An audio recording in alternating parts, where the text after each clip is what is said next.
নমস্কার বন্ধুরা, প্রত্যেকটি সরকারি চাকরির পরীক্ষায় নল ও চৌবাচ্চা এই চ্যাপ্টার থেকে প্রায় অঙ্ক আসে। আর এই চ্যাপ্টার অঙ্ক শিখলে আপনার অন্য প্রায় সব চ্যাপ্টারেরই নিয়মগতভাবে কাজে লাগবে। তো আজকে বন্ধুরা বিশাল ইম্পর্টেন্ট একটা ক্লাস নিয়ে এসেছি।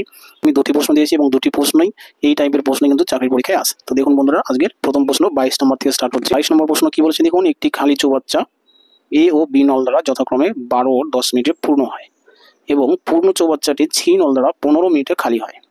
চৌবাচ্চাটি খালি অবস্থায় 3টি নলই খুলে দেওয়া হলো।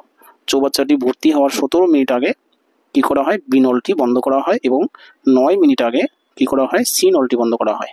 তাহলে কত মিনিটে চৌবাচ্চাটি পূর্ণ হবে? দেখুন বন্ধুরা, একটু প্রশ্নটা ঘুরিয়ে দিয়েছে। তো এই টাইপের প্রশ্ন আমরা খুবই সহজেই সমাধান করতে পারি। তো সবার আগে আমরা কি করবো বন্ধুরা, সবার আগে এই যে 12 মিনিট প্রথম নলটি দিয়ে 12 মিনিটে পূর্ণ হচ্ছে, আর তৃতীয় নলটি দিয়ে 10 মিনিটে পূর্ণ হচ্ছে। এই 12 আর 10 এই দুটি সংখ্যা, আর খালি হচ্ছে 15 মিনিট তৃতীয় নল দ্বারা, তাই না, সি নল দ্বারা। তাহলে এই 15, 12, 10 তিনটি সংখ্যাকে আমরা লসাগু করে নিব। ঠিক আছে, এই তিনটি সংখ্যার লসাগু হচ্ছে বন্ধুরা 60। লসাগু হচ্ছে 60, অর্থাৎ মোট কাজ হচ্ছে 60টি কাজ। এবার এই 60টি কাজ তিনটি নল দিয়ে যদি করা হয়, 1 মিনিটে কতটুকু পূর্ণ করবে সেটা আমরা বের করে নিব। দেখুন, প্রথম নলটি 12 মিনিটে সম্পূর্ণ কাজ করে, অর্থাৎ 60টি কাজ 12 মিনিটে করে। 60টি কাজ যদি 12 মিনিটে করে, তাহলে 1 মিনিটে কটি কাজ করবে? তাহলে 12 দিয়ে আমরা 60কে ভাগ করবো, কত হবে? 12 দিয়ে 60কে ভাগ করলে বন্ধুরা 5 হবে। ঠিক আছে, অর্থাৎ 1 মিনিটে এ নল 5টি কাজ করবে। ঠিক আছে। আচ্ছা, এবার বি নল 10 মিনিটে করে 60টি কাজ, তাহলে 1 মিনিটে কটি কাজ করবে? 6 10 60, 1 মিনিটে করবে বি নল 6টি কাজ। এবার যেটা দিয়ে বের হয় সেটা 15 মিনিটে বের হয়, তাই না? 15 মিনিটে সমগ্র জল বেরিয়ে যায়, মানে কি 60টি কাজ 15 মিনিটে করে। তাহলে 15 মিনিটে যদি 60টি কাজ হয়, তাহলে 1 মিনিটে কটি হবে? 4 15 60, অর্থাৎ 1 মিনিটে 4টি কাজ হবে। তাহলে দেখুন, এবার কি বলেছে দেখুন, আমরা পিছন দিক থেকে আসবো যে চৌবাচ্চাটি কি করা হয়, পূর্ণ হওয়ার 9 মিনিট আগে সি নল বন্ধ করা হয়। তাহলে 9 মিনিট আগে সি নল বন্ধ করা হয়। সি নল মানে কি, এই যে 4 ইউনিট যে জল চলে যায়, এটা বন্ধ করা হয়। এই 9 মিনিট কোন কোন নলটি খোলা থাকবে? শুধু প্রথম নলটি, এ নলটি খোলা থাকবে, কারণ তারও আগে বি নল বন্ধ করা হয়েছে। দেখুন, 17 মিনিট আগে বি নল বন্ধ করা হয়েছে, তাহলে বিও বন্ধ, সি বন্ধ। তাহলে শুধু কি থাকবে? এ নলটি খোলা থাকবে। ঠিক আছে, তাহলে এই 9 মিনিট সম্পূর্ণরূপে এ নল কাজ করবে। তাহলে 9 মিনিট যদি কাজ করে, তাহলে টোটাল কতগুলি কাজ করবে? 5 9 45টি কাজ কিন্তু এ নল করবে শেষ 9 মিনিটে। তাহলে মোট কাজ ছিল 60টি। সেই 60টি কাজ থেকে আমরা 45 বিয়োগ করে দিলে কি পাবো? বাকি কাজ পাবো। তাহলে 60 থেকে 45 মুখোমুখি বিয়োগ করা যায়, তাই না? বিয়োগ করলে কত হচ্ছে? 15, অর্থাৎ এই 15টি কাজ বাকি আছে। ঠিক আছে, এইবার কি এই 15টি কাজ কে করবে? দেখুন, এই যে 9 মিনিট কাজ করলো কি শুধু এ নল, তাই না? তারও দেখুন, তার আগের লাইনে কি বলেছে, যে চৌবাচ্চাটি ভর্তি হওয়ার 17 মিনিট আগে কি করা হয়? বি নল বন্ধ করা হয়। 17 মিনিট আগে বি নল বন্ধ করা হয় এবং 9 মিনিট আগে সি নল বন্ধ করা হয়। তার মানে এই 17 আর 9, এই দুটো মিনিটের মাঝামাঝি কত সময় আছে? অর্থাৎ 17 থেকে 9 বিয়োগ করলেই পাবো 8 মিনিট, তাই না? সেই 8 মিনিট কোন কোন নল খোলা ছিল? দেখুন, সেই 8 মিনিট খোলা ছিল এ নল, আর খোলা ছিল সি নল, তাই না? কারণ সি নল তারও পরে বন্ধ করা হয়েছে। দেখুন, আবার বলছি যে 17 মিনিট আগে আর 9 মিনিট আগে বলছি, তাহলে এই দুটোর মাঝখানের সময়টা 17 থেকে 9 বিয়োগ করলে কত? 8 মিনিট। সেই 8 মিনিট কিন্তু দুটো নল খোলা থাকবে।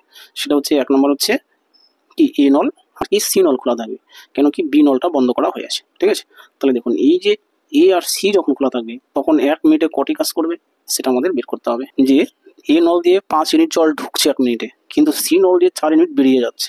তাহলে দুটো যদি একসঙ্গে খোলা থাকে, 1 মিনিটে কি কাজ হবে? 1 ইউনিট জল থাকবে। 5টা ঢুকছে, 4টা কি বের হচ্ছে, তার মানে 1টি থেকে যাবে। তার মানে প্রতি মিনিটে এই দুটি নল খোলা থাকলে 1 ইউনিট করে জল ঢুকবে। তাহলে 1 মিনিটে যদি 1 ইউনিট জল ঢুকে, তাহলে কত মিনিট সময় থাকছে? 8 মিনিট। তাহলে 8 মিনিট কত ইউনিট জল ঢুকবে? আর 1কে আমরা 8 দিয়ে গুণ করলেই পেয়ে যাবো, তাহলে 8 ইউনিট, তাই না? তাহলে দেখুন, যে এই 17 মিনিট আর 9 মিনিট এর মাঝামাঝি সময়ে 8 ইউনিট জল ঢুকলো। তাহলে আমাদের মোট কাজ কত ছিল? বাকি 15 ইউনিট। তাহলে 15 থেকে এই 8টা আমরা কি করবো? বিয়োগ করে দিব। 15 থেকে 8 বিয়োগ করলে পাচ্ছি আমরা কত? 7, তাই না? অর্থাৎ এখন আর কত জল বাকি আছে? 7 ইউনিট। এই 7 ইউনিট জল কি করবে? 3টি নল যখন খোলা ছিল, তখন কিন্তু এই 7 ইউনিট জল বের করতে হবে। ঠিক আছে, তাহলে 3টি নল যখন খোলা থাকবে, তখন আমরা কি দেখবো? যে 3টি নল খোলা থাকার মানে হচ্ছে এ আর বি দিয়ে জল ঢুকবে, আর সি নল দিয়ে কিন্তু জল বেরোবে। তাহলে এ আর বি দিয়ে কত ইউনিট জল ঢুকছে? তাহলে 5 আর কত? 6, 5 আর 6 11, 11 ইউনিট মোট জল ঢুকবে 1 মিনিটে। আর সেই সময় কি 4 ইউনিট জল বেরিয়ে যাবে। তাহলে 5 আর 6 এর যোগফল 11, 11 থেকে 4 বিয়োগ করলে কত হচ্ছে? 7। তার মানে 7 ইউনিট জল 1 মিনিটে ঢুকবে। কত মিনিটে? 1 মিনিটে, তাই না? কিন্তু আমাদের জল বাকি আছে কত? 7 ইউনিটই বাকি আছে। তার মানে সেই 7 ইউনিট জল কত মিনিট বের হলো? 1 মিনিটে। বাস, এবার প্রশ্ন করেছে মোট কত সময় লাগলো। তাহলে মোট সময়টা দেখুন, প্রথমে আমাদের 9 মিনিট চললো, তাই না? এই যে 9 মিনিট, তাহলে সেই 9 মিনিট প্লাস তার মাঝে 8 মিনিট চললো, তাই না? যে 17 আর 9 এর মাঝামাঝি সময় 8 মিনিট, এবং সবার শেষে কত মিনিট চললো? 1 মিনিট। তাহলে এই হচ্ছে মোট সময়। তাহলে 8 একে 9, 9 18 মিনিট। এটা হচ্ছে বন্ধুরা উত্তর। অঙ্কটা একটু পেঁচানো আছে, যার জন্য দেখুন একটু বেশি বড় হলো। তো আপনি যখন বুঝবেন তখন কিন্তু আপনার এত টাইম লাগবে না, তাই না? আপনি ঝটপট করে দিতে পারবেন। আমি জাস্ট বোঝার সুবিধার জন্য একটু লিখে লিখে করলাম, যেমন এইসব জিনিস লেখার কোনো প্রয়োজনই নেই, তাই না? আচ্ছা, তাহলে এই হলো বন্ধুরা আজকের 22 নম্বর অঙ্ক। আশা করি এটা বুঝে থাকবেন। তো চলে আসি পরের প্রশ্নে, 23 নম্বর। দেখুন, তো এই হচ্ছে বন্ধুরা পরবর্তী প্রশ্ন 23 নম্বর। এটা বলেছে এ বি সি নল একটি চৌবাচ্চা যথাক্রমে 12, 15, 20 মিনিটে পূর্ণ করে। চৌবাচ্চাটি ফাঁকা অবস্থায় কিছুক্ষণ শুধুমাত্র এ নল খুলে রাখা হলো। তারপর এ নল বন্ধ করে বি ও সি নল একত্রে খুলে দিলে বাকি অংশ 5 মিনিটে পূর্ণ হলো। তাহলে এ নল কতক্ষণ খোলা ছিল? তাহলে দেখুন এটাও প্রায় অনেকটা একটু ঘুরিয়ে দিয়েছে। তো আমরা কি করবো, সেই একই কাজ করব। প্রথমে আমরা এই 3টি সংখ্যাকে লসাগু করে নেব। কোন কোন 3টি সংখ্যা? এই 12, 15 আর হচ্ছে 20। তাহলে 12, 15, 20 এই 3টি লসাগু করলে এখানে লসাগু 60 হবে। হলো, এবার মোট কাজ আমরা 60টি করে নিলাম, ঠিক আছে? এবার এই 60টি কাজ কি করবে? 3টি নল কাজ করবে। দেখুন এবার এ নল কি করছে? 12 মিনিটে করছে 60টি কাজ। তাহলে 1 মিনিটে কটি কাজ করবে? 5 12 60, তাই না? তাহলে 1 মিনিটে এ নল করছে 5টি কাজ। হলো, এবার বি নল 15 মিনিটে করছে সমগ্র কাজ। তাহলে 4 15 60, অর্থাৎ বি নল 4টি কাজ করবে 1 মিনিটে। এবার 20 আছে, সি নল হচ্ছে 20 মিনিটে পূর্ণ করছে। তাহলে কত 20 দিয়ে 60? 3 20 60, অর্থাৎ সি নল 3টি কাজ করবে। হলো, বাস। এবার কি বলেছে ভালোভাবে প্রশ্নটা পড়ে নিন, লাস্টের অংশটা, যে চৌবাচ্চাটি ফাঁকা অবস্থায় শুধুমাত্র এ নল খুলে রাখা হলো কিছুক্ষণ।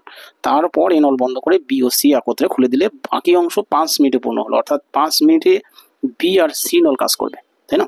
তাহলে বি আর সি নল যদি কাজ করে, বি 1 মিনিটে 4টি কাজ করছে আর সি করছে 3টি। তাহলে দুজনে মিলে কটি করছে? 60টি, তাই না? 1 মিনিটে 60টি কাজ করছে দুজনে। কত মিনিটে কাজ করছে? 5 মিনিটে। তাহলে 5 মিনিটে কত ইউনিট জল ঢুকলো? আমরা 5 দিয়ে 7কে গুণ করে দিচ্ছি। 5 সাথে কত? 35 ইউনিট। তাহলে বি আর সি বা 5 মিনিটে 35 ইউনিট জল পূর্ণ করে ফেললো। তাহলে বাকি কতটুকু থাকলো? 35। তাহলে আমরা মাইনাস করে দিচ্ছি, তাই না? মাইনাস করে কত পাচ্ছি? দেখুন, মাইনাস করে পাচ্ছি 25 ইউনিট, ঠিক আছে? তাহলে এই 25 ইউনিট জল কে পূর্ণ করবে? এ পূর্ণ করবে, তাই না? 25 ইউনিট জল এ কতক্ষণে পূর্ণ করবে? এ তো 1 মিনিটে 5 ইউনিট জল পূর্ণ করে, তাই না? প্রথমে আমাদের বের করা আছে। তাহলে 25 ইউনিট কত মিনিটে পূর্ণ করবে? তাহলে কি করবো? 25কে 5 দিয়ে ভাগ করে দিই, তাহলে হয়ে গেলো। তাহলে 25কে 5 দিয়ে আমরা ভাগ করে দিচ্ছি। আবার বলছি বন্ধুরা, এ 1 মিনিটে করে 5 ইউনিট, তাহলে 1 মিনিটে 5 ইউনিট করে, তাহলে 25 ইউনিট জল পূর্ণ করতে তার কি হবে? 5 মিনিট সময় লাগবে। কাটাকাটি করলে 5 আসে, 5 মিনিট সময় লাগছে। তাহলে এটাই কিন্তু বন্ধুরা উত্তর হয়ে যাবে, ঠিক আছে? তাহলে দেখুন এটাই প্রশ্ন করেছে, এই নল কতক্ষণ খোলা ছিল? তাহলে অপশন সি কিন্তু উত্তর হয়ে যাচ্ছে, ঠিক আছে? অপশন সি 5 মিনিট, ঠিক আছে? এই হলো বন্ধুরা আজকের 23 নম্বর অঙ্ক। টোটাল ক্লাসটি দেখার জন্য ধন্যবাদ। যদি ক্লাসটি ভালো লেগে থাকে, আপনার যদি কাজে লেগে থাকে, অবশ্যই লাইক কমেন্ট শেয়ার করবেন। আর নতুন বন্ধুরা চ্যানেলটি অবশ্যই সাবস্ক্রাইব করবেন। রাখছি তাহলে, থ্যাংক ইউ।